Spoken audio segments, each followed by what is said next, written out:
pilihan yang dikumpulkan oleh Al-Imam Yahya ibn Syaraf Abu Zakaria An-Nawawi Asy-Syafi'i rahimahullah.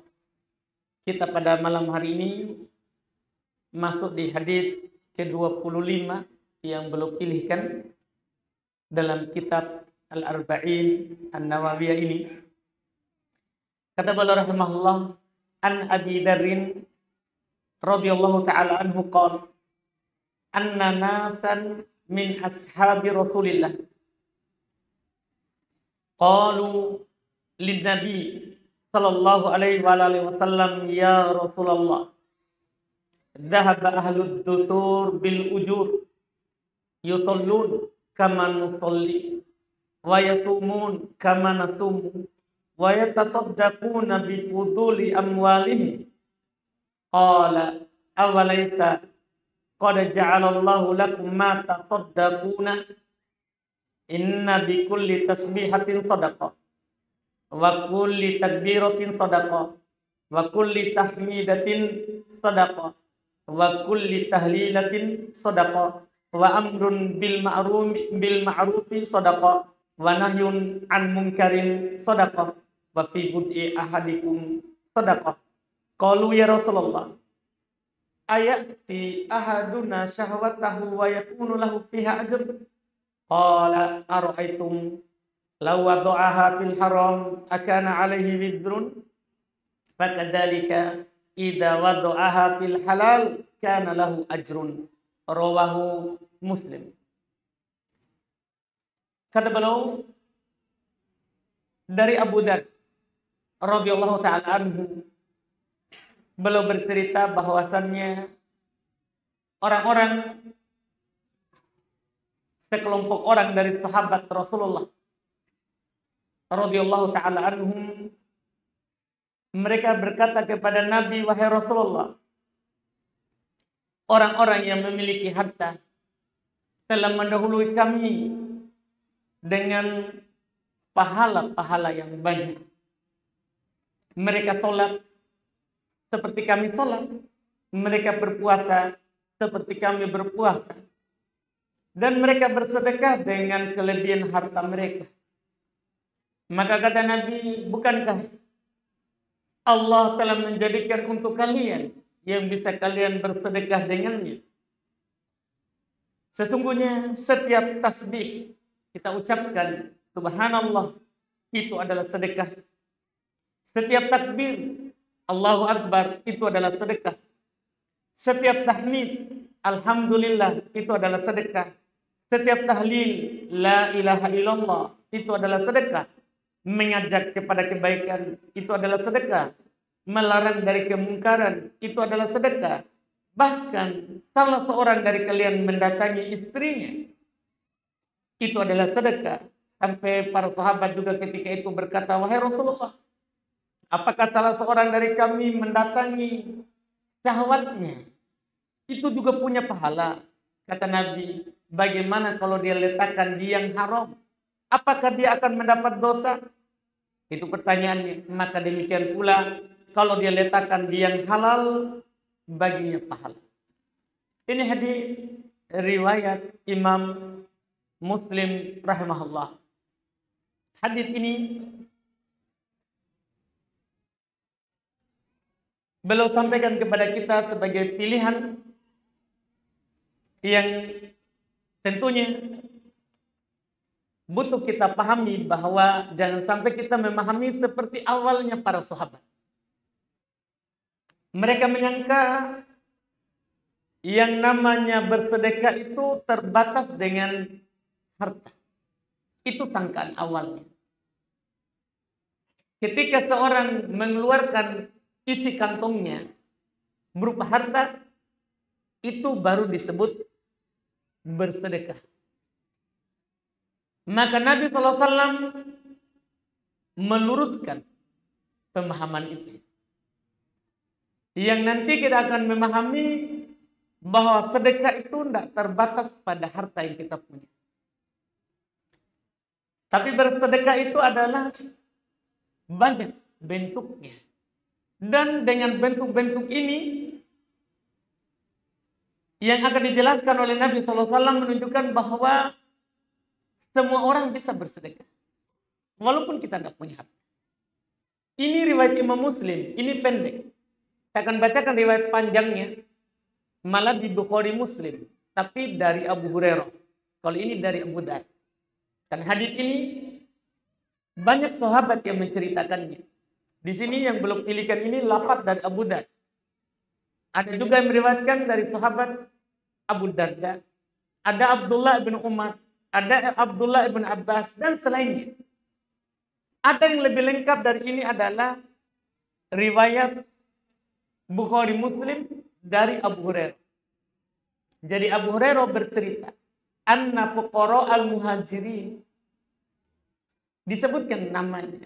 Bahasanya orang-orang miskin dari kalangan orang muhajirin, karena waktu itu di awal Islam, orang-orang muhajirin lah rata-rata adalah orang-orang yang susah dari sisi madiyah, sisi kepemilikan harta.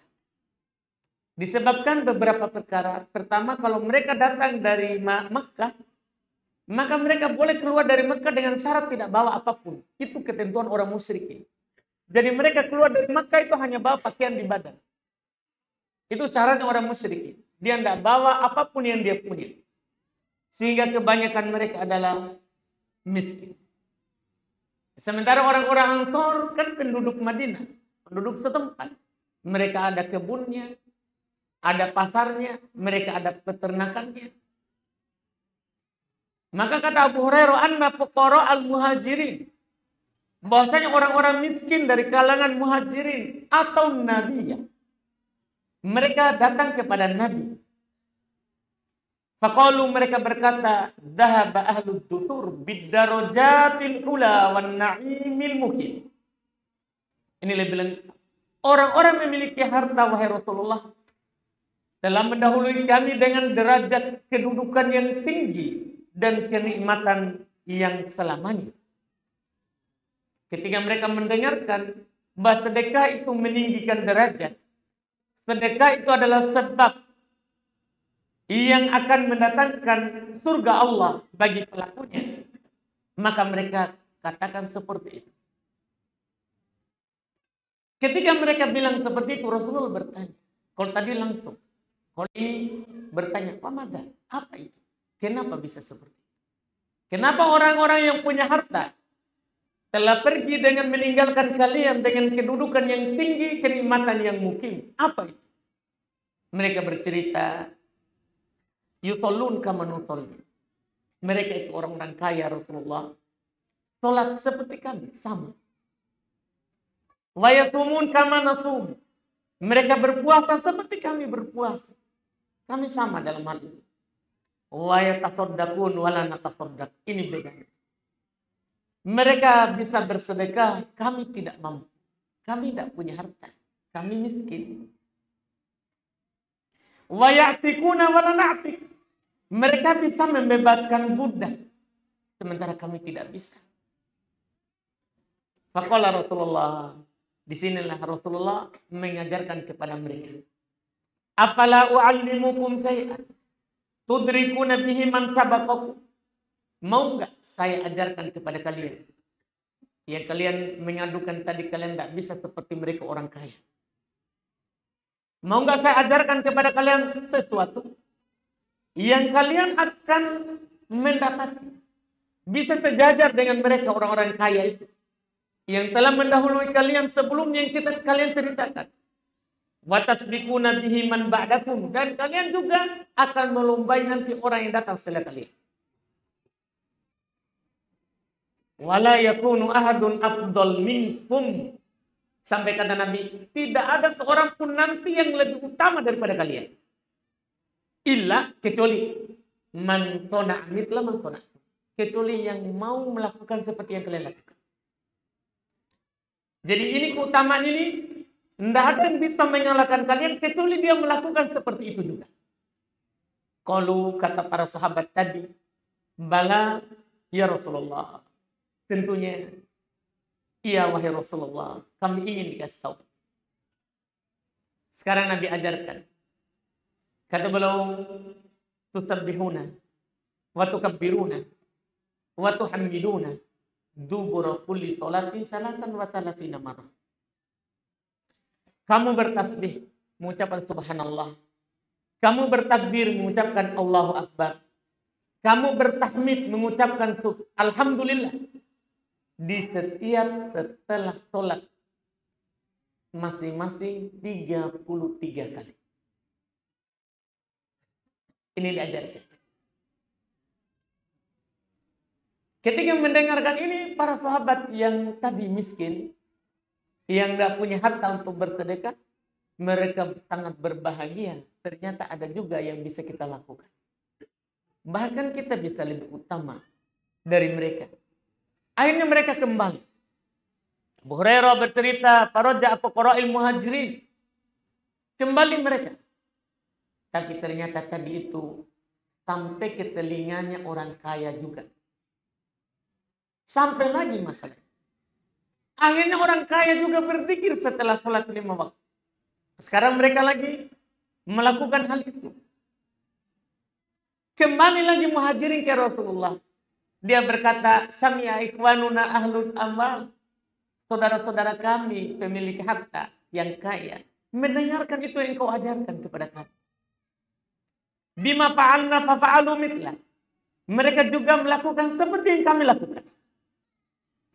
Setelah itu ya Rasulullah hanya membacakan ayat faqala Rasulullah dzalika fadlullahi yu'tihi may yasha. Itu adalah keutamaan yang Allah berikan kepada siapa yang dikehendaki. Ya sudah, mau di apa lagi? Sudah sampai di situ yang bisa kita lakukan. Tapi poin di sini adalah kata para ulama bahwa jalan kebaikan itu ternyata banyak. Kita tidak punya harta, jangan bersedih. Masing-masing kita akan dimudahkan sesuai dengan takdir kita. Gunakan takdirnya. Kata Nabi SAW, i'malu, beramal kalian, beramal. Kullun muyassarun lima khuliqalah. Semuanya akan dimudahkan sesuai dengan takdirnya. Kalau kita takdirnya bukan orang kaya, tidak harus tunggu uang baru bersedekah. Tidak harus. Boleh kita bersedekah dengan yang lain. Ini boleh kita bersedekah dengan bertahmid, bertasbih, bertakbir setelah sholat 5 waktu. Bahkan tadi di hadis kita lihat tadi mengajak orang kepada kebaikan itu sedekah. Melarang dari kemungkaran sedekah. Kalau tidak mampu, kita punya istri, datangi istri tak? Sedekah. Iya. Kita bisa bilang, katakan pada istrinya, saya mau bersedekah dulu. Iya. Itu kalau tidak bisa. Bahkan di hadis lain, Nabi SAW katakan, bagaimana kalau saya tidak mampu semua itu? Tidak ada. Tidak ada yang bisa semua dilakukan. Mau datangi istri, tidak punya juga. Iya. Apa harus lakukan? Kata Nabi, takufus syarroka anin nas. Sedekah. Kamu menahan kejahatanmu dari orang lain. Itu dibilang sedekah. Jadi kalau kamu tidak bisa berbuat apa-apa, jangan berbuat jahat. Jangan mendolimi orang. Jangan menyakiti orang. Itu sudah bersedekah.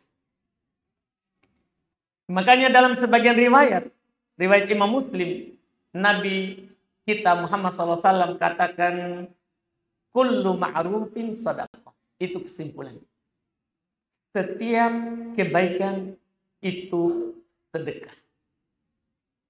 Di antara disebutkan bahkan tumitul adza anit thariq sedekah. Kamu menyingkirkan gangguan di jalan.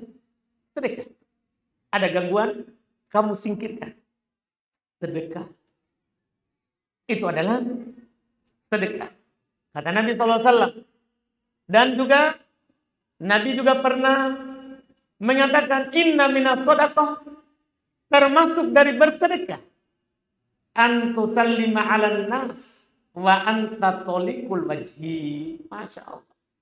Kamu ucapkan salam kepada orang dalam keadaan wajahmu ceria,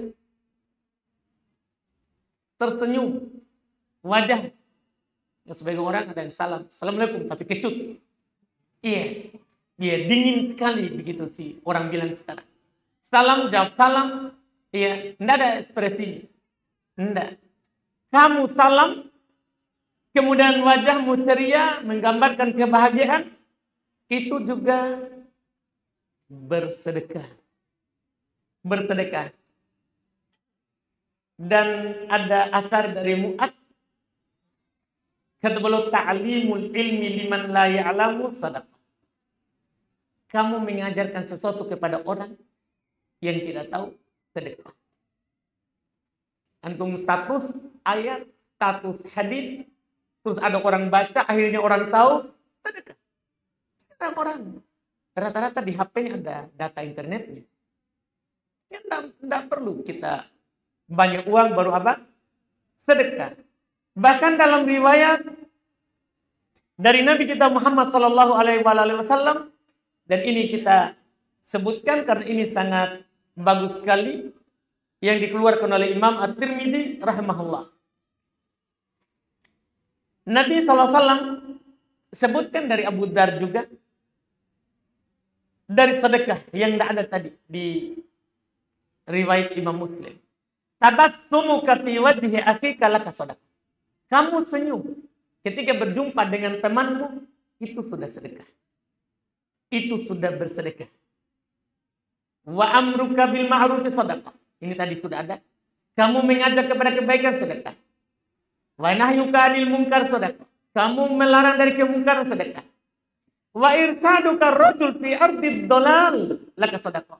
Kamu memberikan petunjuk kepada orang yang lagi sesat di jalan, sedekah juga. Ada orang lagi tanya alamat, kita bilang, oh di situ. Kita kasih tahu. Sedekah ternyata. Jadi kalau ada orang tanya, jangan, biar tahu aja itu. Nah, kasih tahu saja, biar dia tahu. Kalau dia tanya alamat, kasih tahu saja. Ada sebagian orang kalau ditanya di atas motor, dia mau kasih tahu. Harus turun di motor. Baru dia kasih tahu. Dia tidak tahu kalau itu adalah sedekah yang dibutuhkan. Kemudian kata Nabi, wa imma tatu kal hajar wasyauq wal 'adm an tariqal kasadaqah. Ketika kamu menyingkirkan batu, duri atau tulang dari jalan, itu sudah sedekah. Wa ifraguka min dalbika fi dalbi akhika laka sadaqah. Masya Allah. Kamu menuangkan air dari timbamu ke timba saudaramu, itu sedekah. Itu sedekah. Kamu kasih minum orang, sedekah. Datang seorang kepada Nabi SAW. Orang itu ibunya meninggal tiba-tiba. Dia ngomong mungkin kepada Nabi, mungkin kalau dia ngomong, dia bicara akan bersedekah dengan harta yang dia punya. Tapi kan meninggal tiba-tiba. Dia bilang, ya Rasulullah, boleh nggak saya bersedekah atas namanya? Nabi bilang, sedekah. Terus dia bertanya lagi, apa sedekah yang paling utama untuk ibu saya itu? Nabi bilang, sukiyal ma, kamu kasih minum. Kamu kasih minum. Jadi ini jangan disepelekan. Itu ternyata sedekah. Kalau kita niatkan untuk orang tua yang telah meninggal, itu sampai, itu disepakati. Itu disepakati, tidak ada silang pendapat. Bahkan kita bersedekah kepada keluarga sendiri, istri, anak, itu juga nilai sedekah. Jadi jangan sampai kita kasih uang belanja istri, tidak ada niat untuk bersedekah. Kita hanya kasih kebiasaan saja. Oh, biasa diserahkan. Tidak. Sedekah. Ada hadis, dan ini kita tutup dengannya. Riwayat Imam Al-Bukhari dan Imam Muslim. Dari Abu Mas'ud Al-Ansari radhiyallahu ta'ala anhu. Beliau, Nabi kita Muhammad SAW berkata, nafaqatul rajul ala ahlihi sadaqah. Ketika seorang memberikan nafkah kepada istrinya, maka itu adalah sedekah. Itu adalah sedekah. Tapi syaratnya harus niat. Harus niat. Karena dalam lafaz Imam Al-Bukhari dikatakan, idza anfaqa rajul al ahlihi wa huwa yahtasibuha fa huwa lahu sadaqah. Jika seorang memberikan nafkah kepada istrinya dalam keadaan dia mengharap pahala, maka itu untuknya sedekah. Ini dari Abu Mas'ud Al-Ansari, dari Sa'ad ibn Abi Waqqas, kata Nabi, innaka lan tunfiqu nafaqatan tabtagi biha wajh Allah illa ujirta 'alaiha hatta luqmata tarfa'uha ila fi imra'atik. Kata Nabi, sesungguhnya tidaklah kamu mengeluarkan infak, memberikan nafkah dengan sebuah nafkah yang kamu harapkan dengannya wajah Allah. Ini yang butuh niatan. Kamu harapkan dengan pemberianmu itu adalah wajah Allah, kecuali kamu akan diberikan pahala. Hatta sampai nafkah itu walaupun al-luqmah, sesuap nasi. Tarfauha yang kamu angkat ke mulut istrimu. Ada nasinya, antum makan sama istri, antum ambil dari piringnya atau piringnya antum sendiri, piringnya dia, antum suap istri. Sedekah ternyata. Iya, itu adalah sedekah. Jadi jangan rendah. Ini menunjukkan adalah kebaikan itu adalah banyak. Iya. Adalah banyak. Bahkan ini nasinya istri. Kita ambil, kita suap. Iya, sedekah. Tangan kita lagi sudah makan. Kita suruh jilatkan istri. Sedekah. Iya, sedekah. Semuanya sedekah. Ini jalan kebaikan. Ini sangat banyak. Kalau kita menyebutkan banyak hal yang sedekah ini, maka tentunya sangat banyak sekali dalil dari Nabi kita Muhammad SAW yang menunjukkan bahwa sedekah itu bukan hanya dengan harta. Tidak ada udzur, tidak ada alasan bagi kita untuk tidak melakukannya. Nah, nanti insya Allah kita akan sambung lagi hadits berikutnya, insya Allah hadits ke-26, bahwa setiap hari itu tidak boleh kita tidak bersedekah. Nah, nanti kita akan baca ini insya Allah di pertemuan yang akan datang.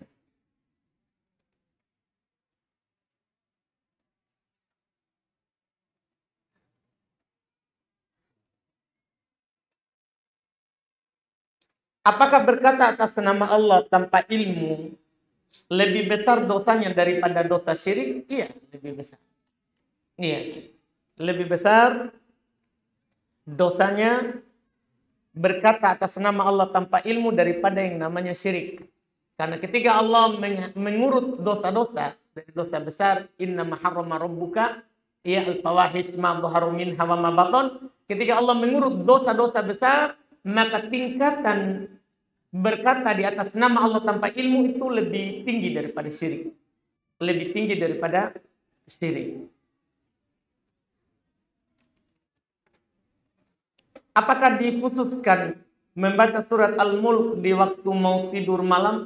Ada sunnahnya. Kita kalau tidur malam, sunnah membaca surat Al-Mulk.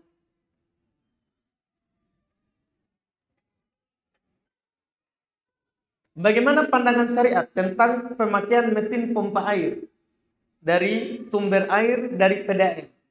Boleh, yang penting setelah meteran, jangan sebelumnya. Kalau sebelum meteran berarti kita mencuri. Iya kan? Setelah meteran, supaya jadi tetap mengalir. Kalau sebelum meteran berarti kita mencuri dari PDAM. Dari PDAM. Kalau setelah meteran dibolehkan. Dibolehkan. Pihak PDAM sendiri membolehkan hal itu. Membolehkan hal tersebut. Di sini katanya karena ada yang menyatakan memakai mesin pompa air termasuk kedoliman terhadap tetangga sekitar. Enggak masuk. Bukan airnya orang kita ambil.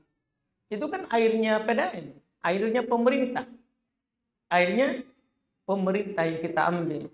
Yang itu tadi yang penting setelah meteran berarti kan kita akan bayar di pemerintah. Kita akan bayar di pemerintah beban biaya pemakaian kita. Tidak mendolimi tetangga. Ya, kalau begitu nanti susah kan ada sebagian tempat itu airnya tidak bisa keluar sendiri kecuali ditarik dengan mesin. Itu hal yang mubah, hal yang boleh. Bagaimana cara seorang yang berilmu menjaga ilmunya? Amalkan walaupun sekali. Caranya adalah dengan mengamalkan apa yang kita dengar semampunya. Kenapa majelis ilmu disebut taman surga? Karena mendatangi majelis ilmu itu sebab kita dimudahkan untuk masuk surga. Kita mungkin maklumi bersama hadis yang terkenal dari Abu Hurairah riwayat Imam Muslim. Iya, riwayat Imam Muslim. Jadi hadis sebenarnya menyebutkan panjang keutamaan ilmu. Awalnya kata Nabi, majtama'a qaumun fi baitin min buyutillahi yatluna kitaballahi wa yatadarasunahu bainahum illa nazalat alaihimus sakinah wa ghasyiyatuhumur rahmah wa hafathumul malaikatu wa dzakarahumullahu fi min indah wa man salaka tariqan yaltamisu fihi ilman sahalallahu lahu bihi tariqan ilal jannah. Ini hadis panjang, cuman kadang kita potong dalam keutamaan ilmu dan masih ada lagi setelahnya. Jadi kata Nabi, tidaklah sekelompok orang berkumpul di salah satu rumah dari rumah Allah. Mereka membaca kitab Allah dan saling mempelajarinya. Kecuali akan turun kepada mereka malaikat yang akan menaunginya. Itu yang pertama. Karena malaikat dalam hadis lain kata Nabi, innalillahi sayyahun. Allah itu memiliki malaikat yang selalu berkeliling mencari majelis ilmu. Kalau mereka dapat, mereka akan bilang ke temannya, kalau ada yang dapat, ta'alau ila bughiyatikum, kemari ke yang kalian cari. Maka mereka naungi orangnya yang bermajelis. Mereka naungi. Jadi mereka dinaungi oleh malaikat. Terus baghasyiyatuhumur rahmah. Itu yang kedua. Mereka akan diliputi oleh rahmat Allah. Kemudian yang ketiga, wa nazalat alaihimus sakinah. Turun kepada mereka ketenangan. Orang belajar kalau ikhlas pasti akan tenang dalam majelis ilmu. Kalau anak-anak ribut itu karena tidak tahu. Iya, tidak tahu tentang ilmu karena mereka belum balik. Belum balik. Tapi kalau orang belajar, orang yang besar, dari rumah dia memang niat mau belajar, pasti akan tenang. Tidak boleh tidak itu. Karena begitu memang janjinya Allah. Akan turun kepada mereka ketenangan. Itu yang ketiga. Yang keempat, wadzakarahumullahu fiman indah. Allah akan menyebut mereka di sisinya. Satu persatu dengan namanya. Terus Nabi lanjutkan, wa man salaka tariqan, siapa menempuh sebuah perjalanan. Yaltamisu fihi ilman, karena dia mau mencari ilmu, mau mendengarkan ilmu. Sahalallahu lahu bihi tariqan ilal jannah. Maka Allah akan memudahkan untuknya jalan ke surga.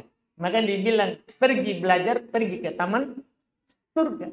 Karena dengannya kita akan masuk ke dalam surga Allah. Itu yang dimaksudkan di antaranya. Bagaimana hukum puasa bagi wanita hamil? Tetap wajib. Wanita hamil tetap wajib berpuasa, tapi diringankan untuk tidak berpuasa. Jadi jangan salah paham. Jangan sampai kita menyatakan kalau hamil tidak wajib berpuasa. Tetap wajib. Cuman kalau membahayakan janinnya, maka boleh dia untuk tidak berpuasa. Jadi hukumnya boleh untuk tidak berpuasa, bukan wajib tidak berpuasa. Boleh. Itu pun kalau membahayakan di dalam. Kalau tidak membahayakan, maka wajib dia berpuasa. Dan membahayakan atau tidak, harus keterangan dokter. Tidak boleh kita sembarang. Ya, datang Ramadan, alhamdulillah hamilkah.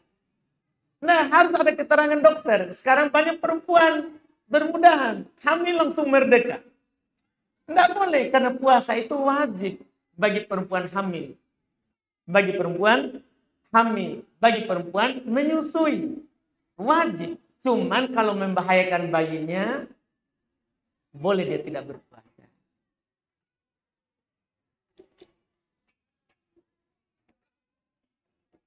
Apa hukum wanita bersafar dan mukim di kampung atau kota karena ingin bekerja dan karena ingin membantu perekonomian keluarga? Kalau masalah safar, bersafarnya, kalau temani oleh mahram, diantar oleh orang tuanya, kakaknya, atau adiknya yang sudah balik, atau omnya, ya, tidak ada masalah bersafar. Tidak ada masalah dengan safarnya, tidak ada masalah. Ya, adapun masalah dia bekerja, kan pekerjaannya halal dan tidak ada dosa di sini, mubah juga, tidak ada masalah. Bukan berarti perempuan itu tidak boleh bekerja. Nah, selama pekerjaannya aman dari fitnah, pekerjaannya pekerjaan yang mubah, boleh dia bekerja. Boleh dia bekerja.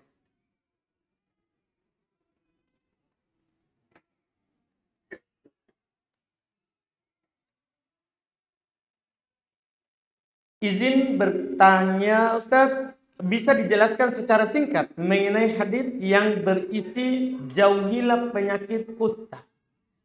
Apa masalahnya dengan hadis itu? Memang Nabi SAW katakan begitu. Firro minal majadum, firoroka minal asad. Larilah dari penyakit kusta seperti kamu lari dari singa. Apa masalahnya? Siapa yang bertanya ini?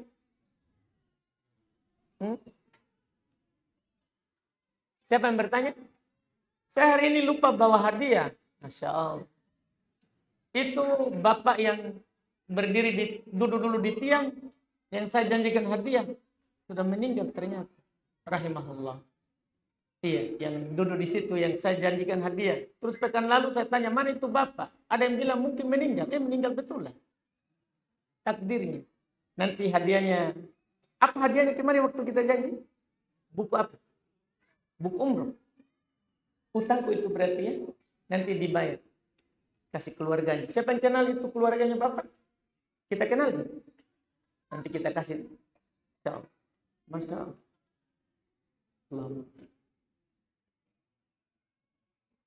Jadi ini tadi, hadis kusta. Ada apa masalahnya itu hadis? Siapa yang punya pertanyaan itu? Karena kita tidak tahu maksudnya apa ini. Memang hadis sahih. Kenapa? Apa masalahnya hadis itu?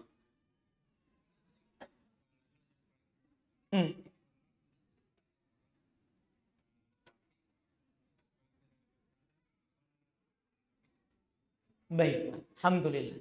Oh, itu maksudnya. Jadi memang kita kalau penyakitnya memang disebutkan bisa menular. Iya, bisa menular.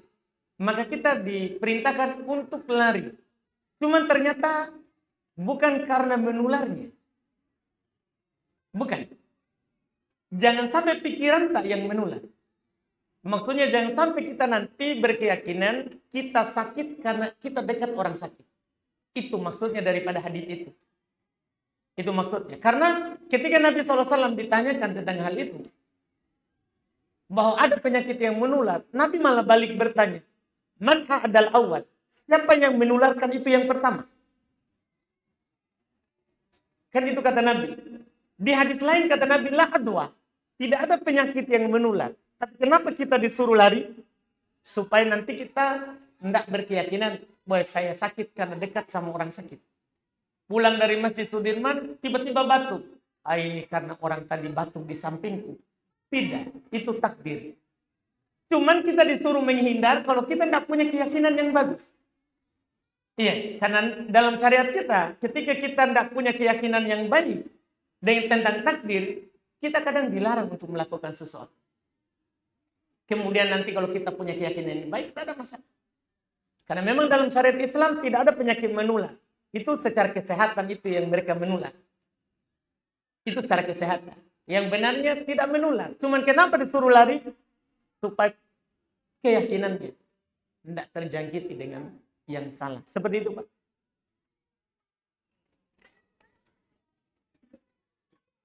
Apa hukum membacakan bacaan min Sulaiman dan seterusnya ke dalam air minum lalu diberikan kepada pasangan yang bertujuan agar hati lembut? Apakah itu termasuk ikhtiar? Tidak. Tidak ada. Apa itu min Sulaiman? Min Sulaiman apa sekalian? Hah? Oh, baik. Oh, saya paham, Mbak. Saya paham, Mbak. Jadi ceritanya waktu itu Sulaiman lagi keluar bersama pasukannya. Tiba-tiba satu pasukannya hilang, burung. Karena dia mengerti semua bahasanya binatang. Ternyata itu burung hudhud, dia pergi terbang sampai ke Sabah, negeri di Yaman. Di sanalah dia melihat sekelompok orang yang dikuasai oleh Ratu Sabah, Bilqis. Itu dia menyembah matahari.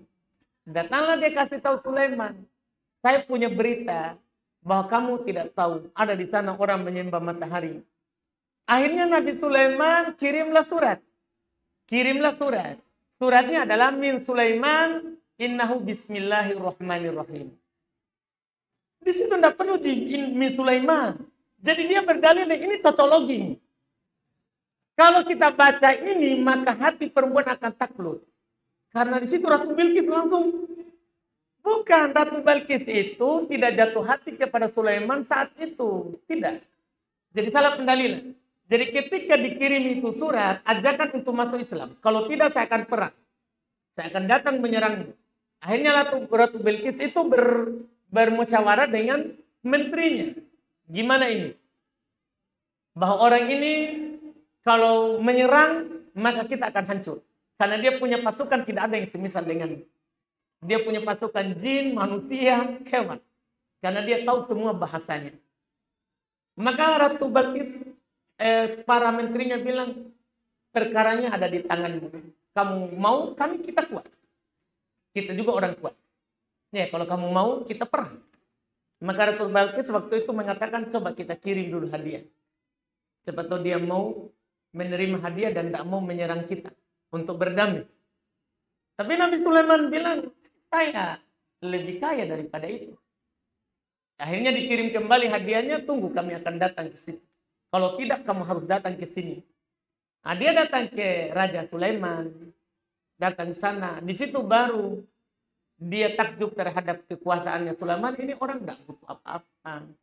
Baru dia Islam. Bukan jatuh hati karena itu surat. Memang itu surat cinta.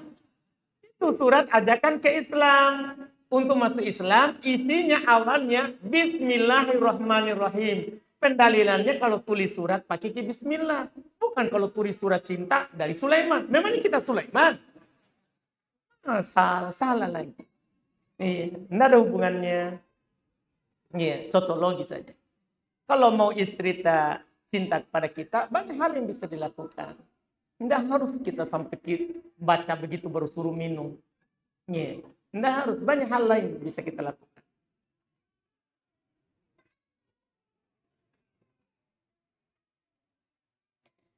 Ustadz, apa kami belum habis waktu ini? Kenapa lama sekali? Apakah sini, Ustadz, apakah kami bisa ikut mengedit video Ustadz menjadi pendek sesuai tema yang dibawakan Ustadz? Untuk disebarkan atau di-upload ke sosmed. Tidak ada masalah. Apa yang kita ceramahkan itu kan wakaf untuk kaum muslimin. Kita mau apa saja boleh. Yang penting jangan disalahgunakan ke yang lain. Tapi kan kita tidak macam-macam.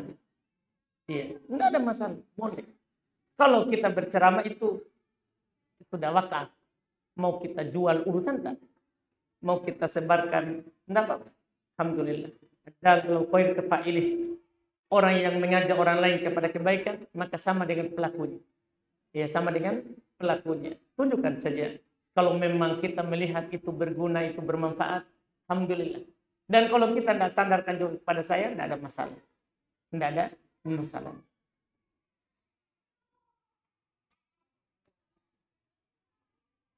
Dalam keadaan bagaimana kita tidak boleh lewat depan orang sholat. Ya dalam keadaan dia sholat sendiri. Tanpa sutra. Ada sutranya. Tidak boleh kita lewat di antara dia dan pembatasnya. Tidak boleh. Iya. Itu yang tidak boleh. Adapun dia lagi sholat berjamaah, boleh. Karena sutranya imam, sutranya makmum. Atau dia ada sutranya, kita lewat setelah sutranya. Boleh. Dibolehkan. Iya, hal tersebut. Kemudian demikian pula yang dilarang adalah perempuan yang sedang haid. Itu tidak boleh lewat di hadapannya orang sholat.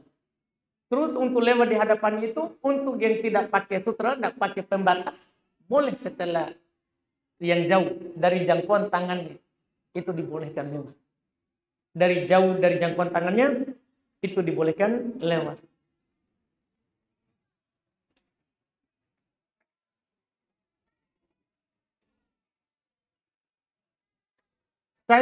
Berikutnya, saya bersama, alhamdulillah hari ini, saya bersama teman saya sudah ada keinginan hijrah dan sudah mulai berkeinginan ikut kajian. Mohon nasihat Ustaz agar dia semakin pegang erat hidayah ini, serta semakin semangat dan istiqomah dalam menuntut ilmu.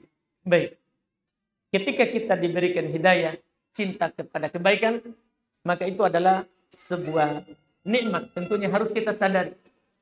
Yang perlu pertama kita lakukan adalah mensyukuri. Karena kalau kita syukuri kebaikan itu, kita dikenalkan kebaikan, terus kita syukuri, maka nikmat itu akan ditambah. Paling sedikit nikmat itu akan tetap. Karena Allah berfirman, "Wa itta'adzana rabbukum la in syakartum la azidannakum." Ingatlah ketika Rabb kalian mengumumkan, jika kalian bersyukur, kami akan menambah. Saya akan menambahkan, kata Allah, nikmat itu. Jadi pertama sekali kalau kita cinta kebaikan, alhamdulillah, syukur.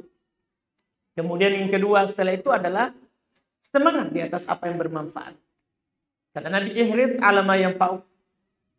Semangat kamu di atas apa yang bermanfaat untuk. Mumpung kamu kenal kebaikan, semangat di atas hal yang baik. Wala ta'jaz, wasta'in billahi wala ta'jaz. Terus minta pertolongan kepada Allah. Semoga dibantu dalam mengenal kebaikan itu. Dan jangan melemah, jangan turun semangatnya. Beramal walaupun sedikit. Sesuai dengan yang kita tahu. Sesuai dengan yang kita tahu. Kata Allah Subhanahu wa taala, "Fastaqim kama umirta." Istiqomah kamu sebagaimana yang diperintahkan. Kata Nabi, "Qaribu wasyaddidu." Dekat pelan-pelan dan berusahalah lurus. Berusahalah untuk lurus, untuk istiqomah. Untuk istiqomah. Itu kalau kita kenal kebaikan, wallahu alam. Ustaz, istri saya saat ini sedang ada kesalahpahaman kecil dengan saudara perempuan saya. Sifat wanita adalah baperan. Lantas apa yang harus saya lakukan untuk mendamaikan mereka? Saya takut kesalahpahaman ini bisa menjadi pemutus tali silaturahim. Ya, kita pertama damaikan dengan cara kita harus pahamkan kepada istri kita sifat saudari kita. Di sisi lain pahamkan juga saudarinya tentang sifat istri. Iya, pahamkan. Seperti itu. Itu dulu langkah awal yang patut dilakukan. Yang patut dilakukan. Kemudian yang berikutnya kita kasih tahu kepada istrinya bahwa hak suami itu juga istri berbuat baik kepada keluarganya suami. Berbuat baik, menjaga nama suami di keluarga. Menjaga nama suami di keluarga. Itu yang dinasihatkan. Ya, itu yang dinasihatkan. Kemudian nanti tinggal ya langkah-langkah yang lebih jauh lagi nanti ya bisa ditempuh sesuai dengan maslahat dan apa yang cocok nanti setelahnya, wallahu alam. Ustadz, apakah saya berdosa jika menyembunyikan uang dari istri? Kebutuhan istri sudah saya penuhi. Niat saya menyimpan uang tanpa sepengetahuan istri tiada lain untuk bersedekah kepada orang tua dan saudara. Dengan kata lain, saya telah memenuhi kebutuhan istri. Apakah saya berdosa? Mohon penjelasan Ustaz. Tidak. Tidak berdosa. Berdosa itu kalau kita telantarkan istri. Dan kalau kita sudah penuhi kebutuhannya, kemudian juga kita simpan untuk ya kasih kepada orang tua dan keluarga, itu tidak ada masalah, alhamdulillah. Uang kita sendiri. Uangnya suami. Uang istri itu kalau sudah dikasihkan ke istri sebagai hak kewajiban seorang suami. Adapun kalau kita tidak kasih, maka bukan haknya istri. Kecuali kita adalah orang yang pelit, boleh istri ambil walaupun kita tidak tahu. Walaupun kita tidak tahu. Kalau kita pelit. Tapi kalau kita tidak pelit, kita sudah kasih semuanya, maka kita bebas mengatur uang kita itu. Walaupun kita katakan kalau kita kasih tahu istri, memang saya punya uang, tapi ini untuk orang tua saya kirim, ya kasih ke orang tua, itu lebih bagus lagi. Supaya tidak timbul kecurigaan. Yang masalah perempuan itu masalah. Iya. Sedikit saja. Oh baik, ditambah oleh dia. Perempuan banyak masalah. Tidak juga Pak Jangki begitu. Iya. Curhat ini Pak. Tidak begitu Pak. Perempuan itu kecurigaannya yang tinggi. Kecemburuannya. Karena kadang sebenarnya ini nama di rekening ini nama ibu tapi siapa milik perempuan? Nah lupa semua. Iya. Jadi kalau ada yang dilakukan oleh suaminya terkait dengan nama perempuan, mana lupa jadi itu biar nama ibunya suaminya. Iya. Karena kecurigaan yang tinggi, kecemburuan yang tinggi, kecemburuannya yang tinggi. Maka dalam hal tersebut bagus dipahamkan. Bagus dipahamkan supaya dia tidak curiga lagi. Apa hukumnya jika istri 2 tahun berturut-turut tidak melaksanakan puasa bulan Ramadan? Dikarenakan tahun pertama hamil, di tahun kedua menyusui. Apa hukumnya? Tidak ada masalah, tidak ada hukumnya. Dia kan punya udzur untuk tidak berpuasa. Kalau dia tidak mampu untuk berpuasa, cuman wajib qadha. Menurut pendapat yang sahih. Karena para ulama silang pendapat terkait dengan perempuan hamil dan menyusui ini. Ada 4 pendapat yang terkenal. Qadha atau fidyah. Ada yang menyatakan qadha saja. Ada yang menyatakan fidyah saja. Ada yang menyatakan qadha dan fidyah. Dia gabungkan. Ada yang menyatakan tergantung. Kalau khawatir terhadap anaknya, maka qadha. Kalau khawatir terhadap dirinya, maka fidyah. Ada 4 pendapat. Yang dikuatkan oleh Syekh Ibnu Utsaimin adalah lebih hati-hatinya adalah qadha saja. Tidak dikumpulkan antara qadha dan fidyah. Karena fidyah itu pengganti dari puasa. Kalau dia puasa ya tidak perlu fidyah. Tidak perlu fidyah. Masya Allah. Hanya dilihat ini takut kita. Tidak cukup? Alhamdulillah. Terakhir sini, yang pendek. Ustaz, bagaimana cara sujud tilawah yang utama sesuai sunnah Nabi? Sujud tilawah itu 1 kali sujud. Kalau kita di luar sholat, langsung saja sujud. Walaupun kita dalam keadaan tidak wudu, walaupun kita tidak hadap kiblat, 1 kali sujud. Tanpa baca apa sujud saja. Tapi kalau kita dalam sholat, maka tentunya ada ketentuan khusus. Iya, kita juga sujud 1 kali. Dan bacaannya bacaan sujud biasa. Bacaan sujud biasa. Dan kalau kita berjamaah harus ikut imam. Tidak boleh kita sujud sendiri tanpa imam. Jadi kalau imam sujud, kita sujud. Dan hukum sujud tilawah sunnah, bukan wajib. Hukum sujud tilawah sunnah, bukan wajib. Itu wallahu a'lam. Kita cukupkan, alhamdulillah. Semoga bermanfaat, insyaallah. Kita lanjut lagi di pertemuan akan datang. Subhanallah. Assalamualaikum warahmatullahi wabarakatuh.